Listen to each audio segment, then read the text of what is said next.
Today we're really excited to welcome Tony Sweet for our SlickPic Academy webinar for March of 2024. We're going to be talking about creative in-camera effects. But before we get started, I just want to mention that if you have anything to say to Tony or any questions, let's field them in the meeting chat window so that we don't interrupt his flow. And periodically he'll ask if there's any questions, or I might interrupt him every once in a while if I hear a break. We want to keep it nice and smooth. Secondly, tomorrow, I just want to mention that we have this challenge going on in 2024 called the 52-week challenge. It's a way for you to get an assignment from SlickPic every single week, and then upload your images to a gallery that has an album for each week. It's a wonderful way, getting those assignments and thinking about them deliberately and with intention, and completing the assignments with your camera and post-processing software. It's a great way to learn and expand your skills, push into new frontiers. And each month, at the about the beginning of the next month, we bring a renowned photographer in to kind of look through the images that were submitted the previous month. And tomorrow, Rick Salmon, who some of you may know of, will be looking through all of the February entries and picking out a few of them to remark upon. And it's not, I would say it's not a professional photographers of America kind of heavy duty judging. It's more of a conversation and an image review, very casual and informal. But if you do join Rick tomorrow with us, you'll I'm sure learn a lot and be inspired. So you can find out more about that by going to slickpic.com/52week. Okay, so if you go there, you'll see a way to register for that webinar tomorrow. It's stuff, and I see that Sam put the URL in the chat window as well. Okay, so with that being said, I'd like to officially welcome my good friend Tony Sweet. Tony and I have known each other for I think over 15 years. Long I time. first probably met him and got to know him best when he was a workshop leader for something called the Nix Software Summit out here in San Diego. We might have met at some trade shows before then, but that Oh, was sure. I got to hang around with Tony on that. And one of the things I'll remember most about that uh, was that of the 15 or 20 people that were hanging around in our group, walking around, Tony had the oldest camera and the most beat up camera, and yet he was everybody showed up with this new expensive glass and the latest DSLR bodies, and it just reinforced to me how the creative eye and the artistic vision that you bring to your images doesn't necessarily rely on the gear you have. Tony Sweet, as many of you know, he's obviously a professional photographer and workshop guy, but he's also an author of 8 books. Nikon legend behind the lens. He had a D200 that day, I believe, and some of you may also know him as having been a jazz musician and a Still sleight am. of hand magician as well. Yes, So sir. a lot of creative arts all bundled up into one cool fella. Tony, welcome to the webinar. Thank you so much. My pleasure, sir. Thank you, Kevin. I really appreciate it. It's a pleasure. So do I start? Am I ready to go now? Am I ready to rock and roll? Yeah, ready to go, Okay. man. The floor's all yours. Hello and welcome. This is what I do, and here's all my Slick Pick ambassador and legend and Stingray, which is currently on hiatus. They're um reorganizing since Bob and his wife passed away. So they'll be back, Stingray. So let's see if we can get going here. Keystrokes work. Yes. Okay. Creative in-camera effects. What does that mean? We will tell you in a second. But first, I like you opening up with a quote or two. One of my favorites. When someone asks what equipment I use, I tell them my eyes. And as Kevin alluded to, it's not about the gear. The pictures are all in your noodle. They're in your imagination, not in the software. And then one of my favorite ones that I kind of live by from an old Swiss patent clerk. Imagination is more important than knowledge. You may know this person. Uncle Al. If he says it, I believe it. And he's right here. We've all seen people that have their cameras on the tripods moving around and everything, and somehow they get mind-blowing work. We all know them. It's just amazing how they just have it up here. That's where the game is. And here we go. We will be discussing the following: multiple exposures and swipes, little focus stacking, just touching on that, special effects, a couple little things there, light painting, and the three other major parts are long exposures that are done in camera, and panoramic photography, which is done in camera, and infrared. So let's get going. Okay, multiple exposures first and swipes. This is a 5 image multiple exposure. How do we know that? Because you can count them. 1, 2, 3, 4, 5 exposures. Notice the moves are very, very slight, very, very small. You don't want to have the gaps be too large. It gets out of control. Keep things very tight, very small moves. And next image is a scene, the exact same scene, but an image swipe. Image swipe is half a second, mostly a 1 second exposure is kind of optimum. It's the same scene. See the dark trees on the right? At the further left. It's the same thing. So the variation between those two techniques is pretty incredible. It's a very wide berth of difference. Multiples have ridges. You can see them because each one's an exposure, exposure, exposure, exposure, and you just do 3, 4, 5, up to 10, whatever your camera will do. You see them here, these little ridges. That's an exposure, another one, another one. You see, they're very small, again, very small moves will make the subject recognizable rather than being like crazy. Same orientation, very small moves. But first and foremost, composition is everything. It's impossible to have any kind of discussion of photography without discussing composition. It's everything. And I touch on that whatever I'm doing. It's always part of it. And I'm not going to dwell on it because it's not the primary subject, but we will mention it. This is balanced. There's spacing everywhere. Nothing's blocked up. Trees are all separated. Nothing in the dead center. You compose first, and then you do your effect, take your shot, whatever. And then swipes. They're much smoother. They're more like brushstrokes to me and to most people. It's one exposure. And again, optimum is about a second. I've gone over to 1.5, a half, something like that. But in the 1 second area gives you control of the camera. It doesn't get too wonky, in 1 second. So you just move the camera during the exposure.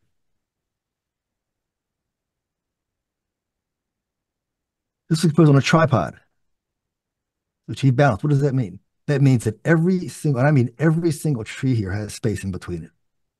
Every single one. That's why it's composed for precision on the tripod. And then when you shoot, you undo the knob and move the tripod, but it's composed first. I handhold most of them, but when I want precision, I'll do it on the tripod. Very, very small adjustments.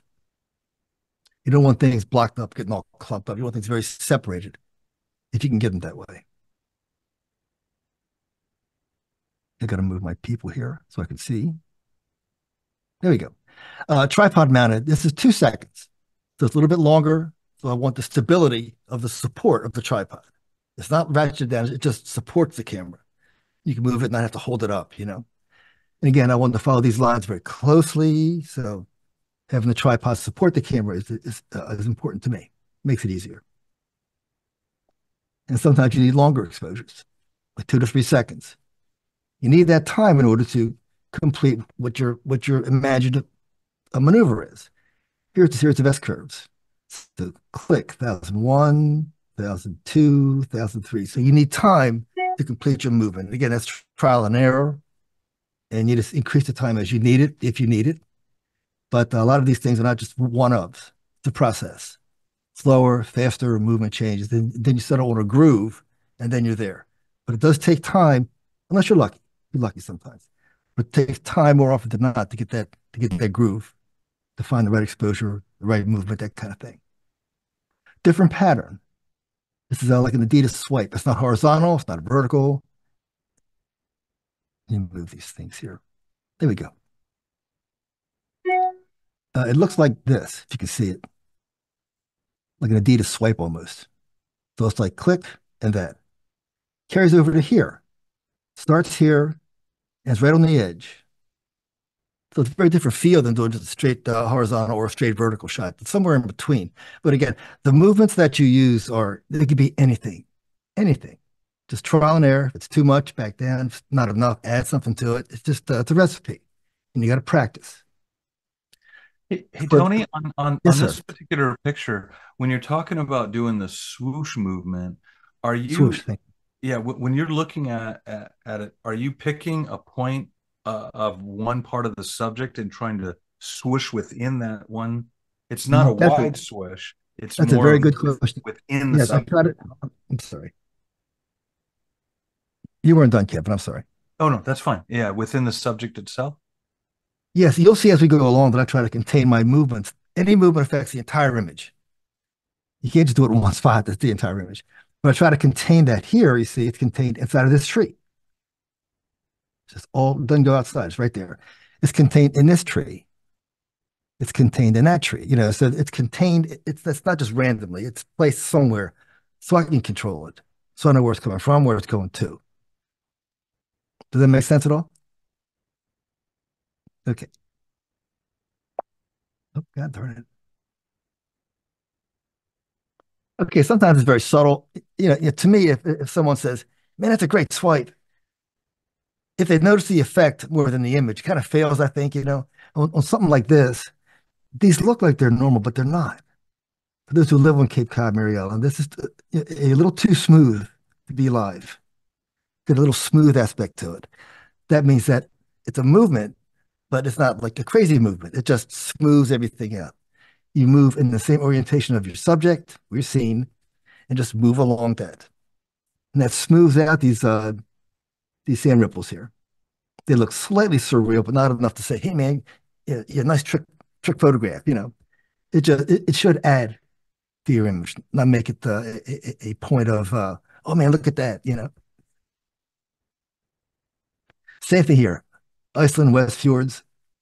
There's no high mountains in the national park, and I could do a straight horizontal swipe, and everything is right there. And you'll find that a lot of people that what am I trying to say? Jesus, art buyers or people that buy for like a building art consultants. They like stuff like this. It's easy to live with. It complements the environment.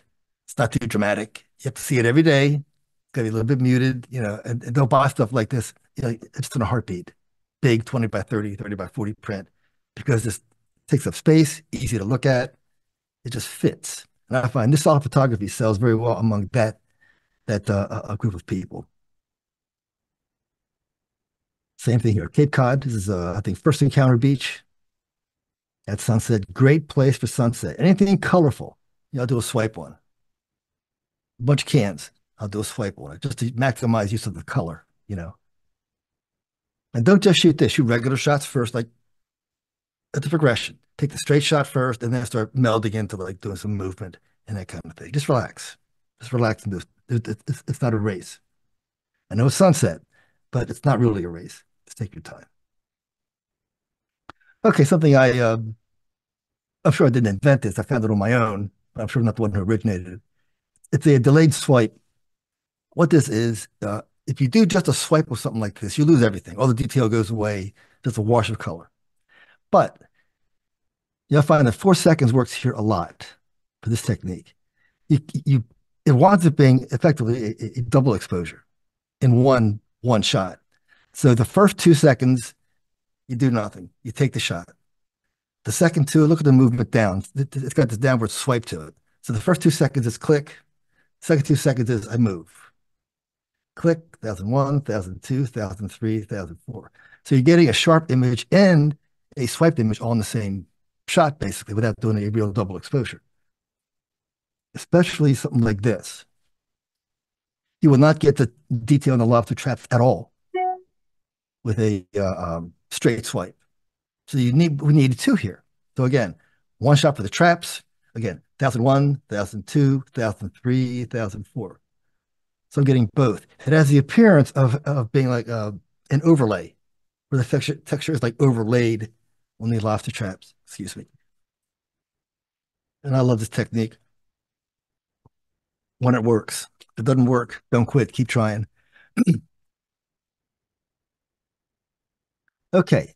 Something I call swipe to the composition. So basically, I set up my composition, then I move most of the time to the left, and then I hit maybe a 1 second exposure. So it's like click and then move to the composition. So it's kind of like a motion blur. You can see it up here, the movement. So it's like click and then stop at the top. Click, move, and stop at the composition. So it blurs, it moves up into it. It gives you blur heading into your image. I hope that makes sense. If it doesn't, please say something. Again, this is my composition. I move to the side, second, up to 2 seconds. Here's my shot, my final composition. I'm going to start over here, click, and then move into it. Real simple. Okay, controlling the moves. People tend to, I see people do this where they just like bounce everywhere. You know, it's just like random. It's not that random. You want to control what you're doing. No matter how abstract it is, you want to control what you're doing. And I want the statement to stay in the center. I don't want them way out here. I'm confining my movement. Very small. If these work better when you're shooting down on the subject because you have gravity in your favor. So the camera's pointing down. I'm going like real small moves. The weight of the camera controls it because it's just the weight of that makes it easy. Pointing down, just gravity. You move real small movements, random, but in a very confined area. That way, the statement stays in the center basically, but not too crazy. You're constraining the movement. Again, it's 10 exposures, but they're on a very small. They're right here. 1, 2, 3, 4, 5, 6, 7, 8, 9, 10. They're all right there. Very confined movement, very small. Uh, 10 exposures in here. Working in a confined area maintains your image recognizability. Like it's not a crazy, like, what is this kind of abstract? You know what it is. Just looks interesting. So I'm confining my movement into here. See how tight that is. That's 1, 2, 3, 4. It's like 10 exposures right here. Very small. And then the flower is the most prominent. But then again, these pads look beautiful. They got to overlay and swipe around, you know. The the fringe benefits of working in one area on the rest of the subject is interesting. I never expected this to have this overlay beautiful effects. So now I know I learned something from doing this. That's why you want to try stuff all the time and teach yourself to an extent because you have to. We're all different. You know, we're all different. We all look differently. We all like move differently. But this gave me the added benefit of seeing how these paths look. Look at that. It's 1, 2, 3, 4, 5, 6, 7 exposures with that kind of small movement, very small, right in there, very tight. Okay, using a telephoto with a tripod collar is a lot of fun. On this image, it's just the 70 to 200 millimeter lens on a tripod, tight. It's tight. When you loosen the tripod collar, and then you just like spin the camera or spin the lens. Camera stays stationary. You just turn the lens, and that's what this is. I'm sorry, the camera does move. The entire mechanism moves. So this is just 10 exposures. Just click, turn, click, turn, click, turn, 4, 5, 6, 7, 8, 9, 10. And you get this great kind of a spiral. And then one more extra step, which is one that I like to do, is a zoom step. Here, exact same thing comes out of the middle, tripod mounted camera, so it's going to be out of the middle. But then you turn, right, click, turn, and then zoom.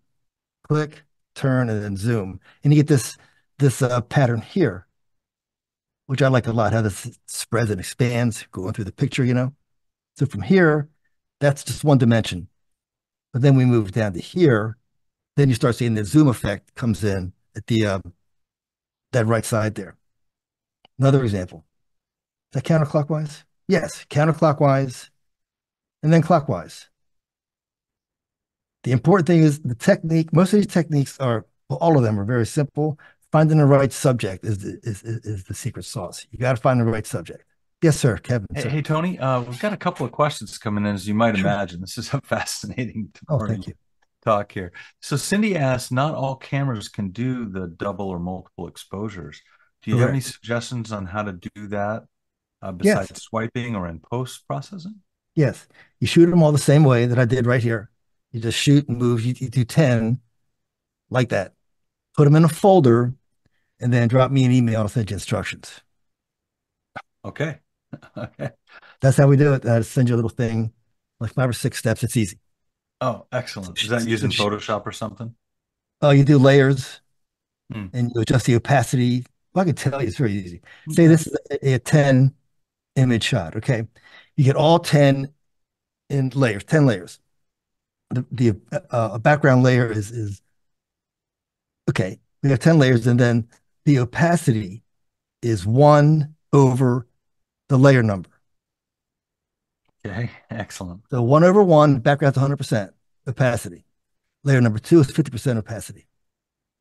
Hmm. And then 33, then 25, then 20, and then 7, 16, 17, that kind of thing.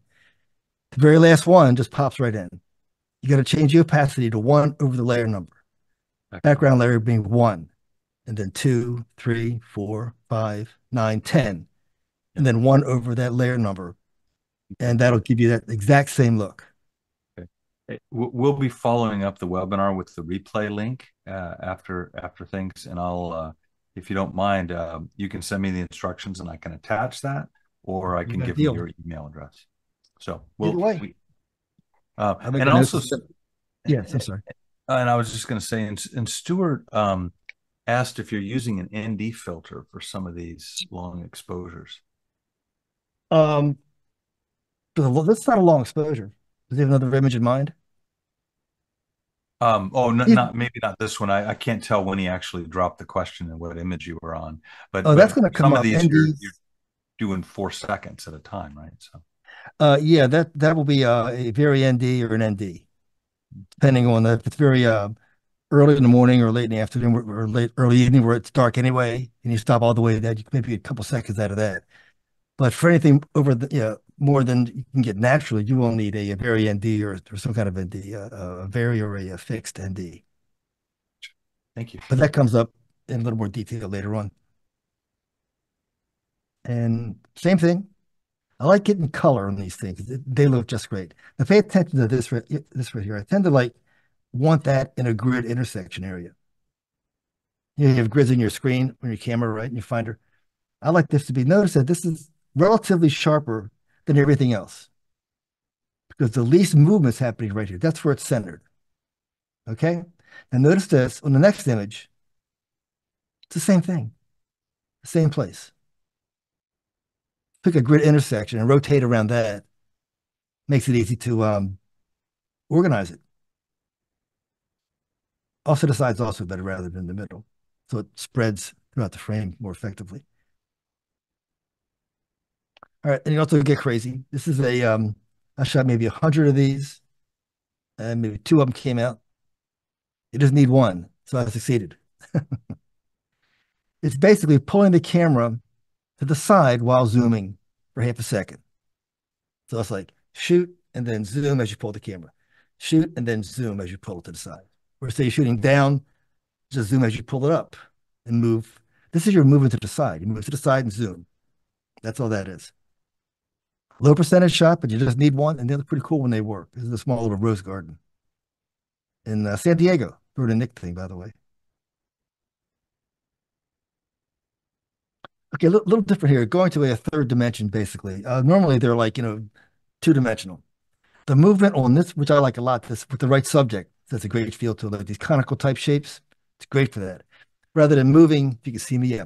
Rather than moving this way or this way or this way or shaking, whatever, the movement goes away from your body. You can see here how this kind of circles, you kind of like caresses that flower. I'm pushing the camera out. It looks like this in slow motion. It's basically out and back. Okay. In real life, it goes like this, like a little button hook, real quick out and in, out and in. Half a second is good for that. And it gives you that circular kind of like whirling dervish kind of a look with the right kind of subject. These are tall, conical shaped flowers. That'll work great for that. This worked. And again, just trying stuff, throwing it against the wall, see what happens. And just like, oh, look at this. Took a little note. I learned something new. That's how you'll learn the stuff. By trying everything, jot it down, keep working on it. Okay, raw material. What does it not have? This does not have organization. What does it have? It has red, white, dark green, purple, different shades of red, and some tree trunks. Hard lines. Okay, let's take a shot. First one. Whoa, not happening, not happening. So I learned. I'm going too fast. Slow down, real slow, and see what happens. Now we got a shot. That could be a spring graduation card. It's got color, got the feeling of spring to it. It's got some movement. You can tell what it is. And it's got a nice rule of third separation here. So it can get 2/3 and 1/3, so the frame's divided appropriately, in my opinion, according to the rules of Hoyle. But that's the difference. You try stuff. It's like, nope. And you slow down. Like, okay, there it is. So again, that's the trial and error part. And this came out. I like this shot. It's nice abstract. It's got movement and everything. It's got it all. See the movement's right here. That's your movement. Let's say a camera on a tripod. All right, real quick focus stacking is very easy. I tend to use that, of course, on landscapes, but also on stuff like this. I tend to want to keep my background soft with no detail. That's kind of the goal for all of us, of course. But when you stop this flower down, that will come in. The background, there's some almost detail here, but you want to leave that as soft as possible. So what I find worked on this one, I focused here, took a shot at about 5/6, not stop down too much to get this flower sharp. Next one was focusing on that. Now these two are out. Notice the background. Let me go back one. Notice the background. This shot, and then this one. No big change. Then we're over here. That one. No big change. Then we blend these three flowers in Photoshop. But the background remained the same. And there's our finished shot.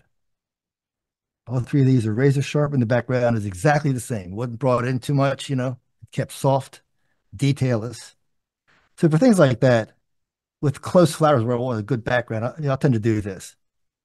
When flowers like trail off, I got to pull some depth in. You really can't do it with one shot without losing your background. So I shoot each one separately and then blend them later, keeping my background soft with no detail. The main thing in scenics is focus stacking. Foreground, middle ground, background. That's it. In most cases, the 3 shots at about f11 will do it. You might need f16 sometimes. You have to, again, it's a trial and error there. You want to focus close. That's your foreground. That's your middle ground. That's your background. Razor sharp from front to back with 3 shots. We'll be there in about a week. That's Magnolia Gardens. That's how that looks when we get there. So I'm very excited. Magnolia Gardens again. Foreground means the foreground. Not here, it means here. That's your foreground. That's your middle ground in that area. And that's your background. So this is as sharp as that because I'm focusing on it. That's the benefit to focus stacking. Our special effects, some little things here. I love flowers like this. The only drawback to me is that these centers get real dark in here for me. Like roses also, they're deep and they're dark and they just don't look right. They don't match the feel of the image, the flower, very delicate, and then this hard black stuff. No, I don't like it. And that's a mistake. But I can fix it.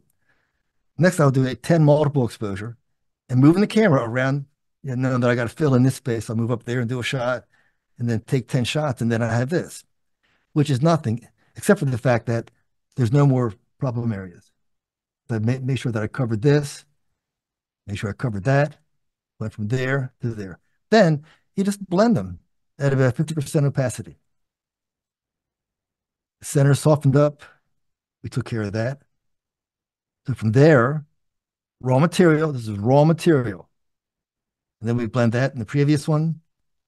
And we get that much more finer, much softer, much more romantic, just by toning the center down. And watch your edges. Always a problem. Watch your edges. Something I like to do a lot. Triple exposure is minus 1.5 from the Richter scale there on your camera. Um, Triple exposure, three focal points. Find a good subject area first. You want for example, this flower is, say, point A. We're about a foot behind here and about 2 feet behind here. So there's a distance between them. So if you're shooting wide open, it's going to be sharp here, and then everything else gets a soft halo around it, which is fine. I move here, and then this is sharp, and that gets a halo around it, and so does that. And then, I'm sorry, and then the third image to bring some detail in is here, and that adds more glow here and more glow here. So you get a very nice soft feeling with triple exposure. Kind of a nice trick to play around with. But you do need distance between subjects.